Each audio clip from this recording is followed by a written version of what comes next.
guys, nandito tayo ngayon sa PICC at ako po ay narito to attend the commencement exercise and to give my speech to the graduates. I was invited by Alma Mater Technological Institute of the Philippines to be their guest speaker on this graduation day, September 4 and September 5. So, sobra po akong honored. For me, this is one of the greatest achievement that I will have in my life, na ako po ay magbibigay ng speech among the graduates, na dati ako yung graduate. Ngayon, ako na po yung magbibigay ng speech sa mga graduate at mag-share ano nangyari sa akin after I graduated. So, sobra po talaga akong excited, nervous, and I don't know what will happen. I hope I will able to share to the graduates the best experience that I got in my life. So, guys, let's see what will happen next. See you later. Bye!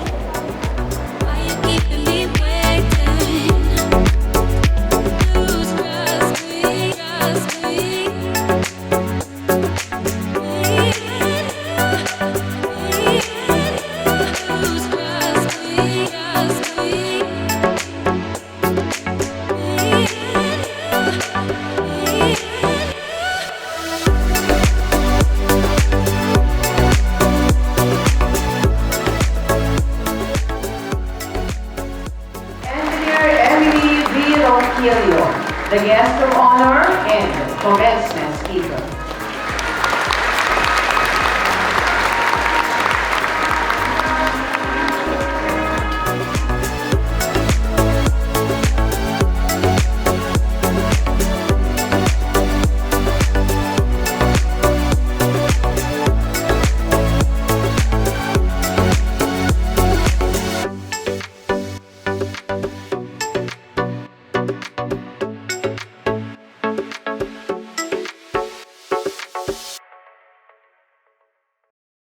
Ladies and gentlemen, let us welcome our guest speaker, Engineer Emily V. Ronquillo.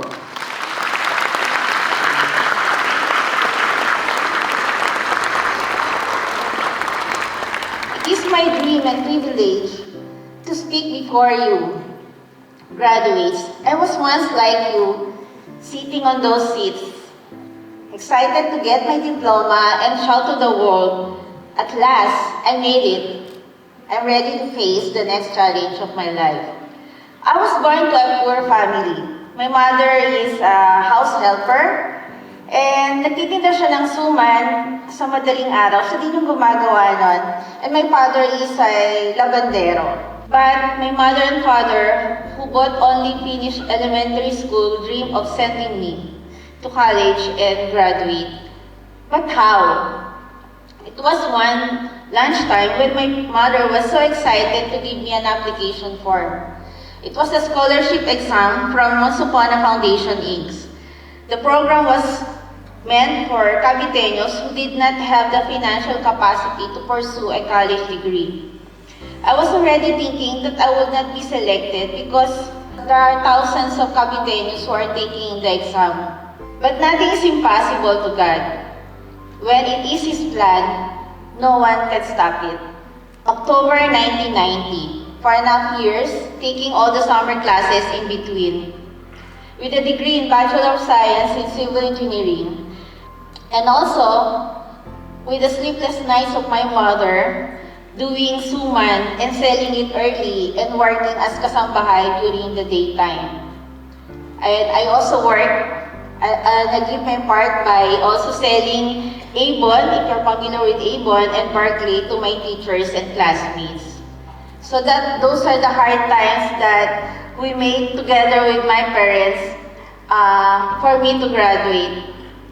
Second, how I began my career. After I graduated, I took another scholarship from CMDF, a seminar on welding inspection.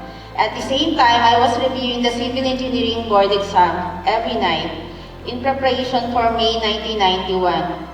And because of this seminar in CMDF, I was endorsed to EI Corporation, one of the leading construction company in the Philippines, to work as a welding inspector engineer.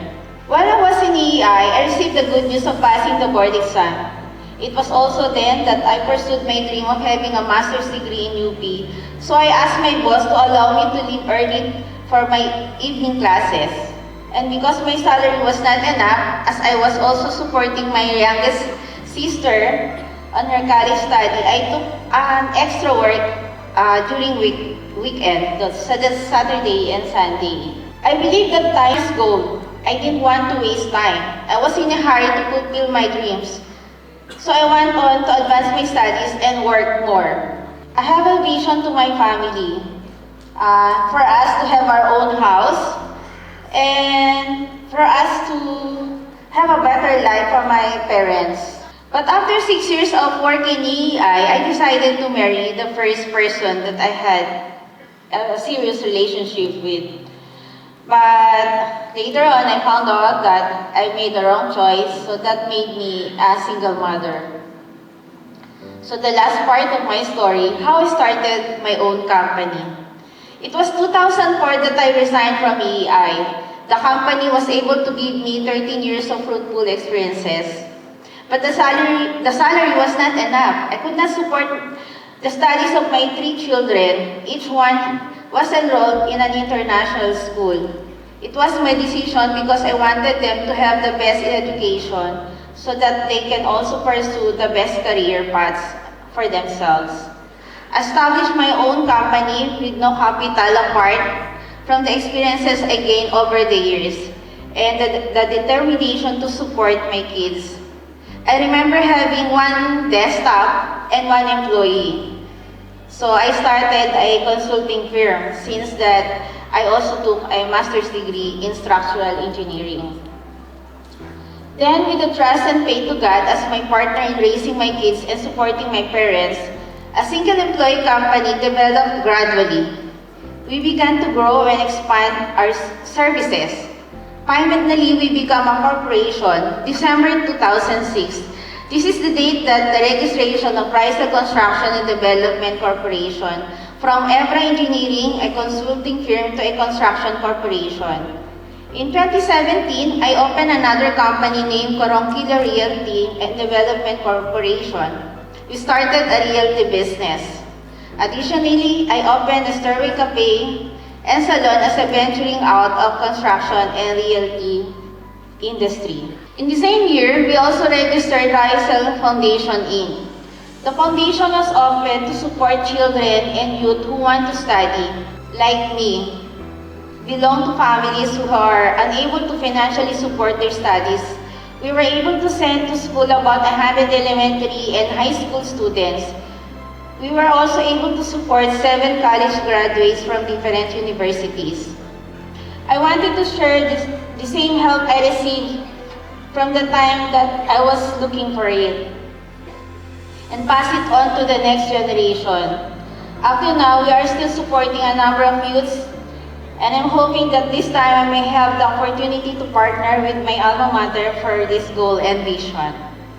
In 2018, I was invited in Kasangamo Ay Langit with Ray Langit from PTV4 to cover my life, and I accepted it because I wanted to promote my businesses.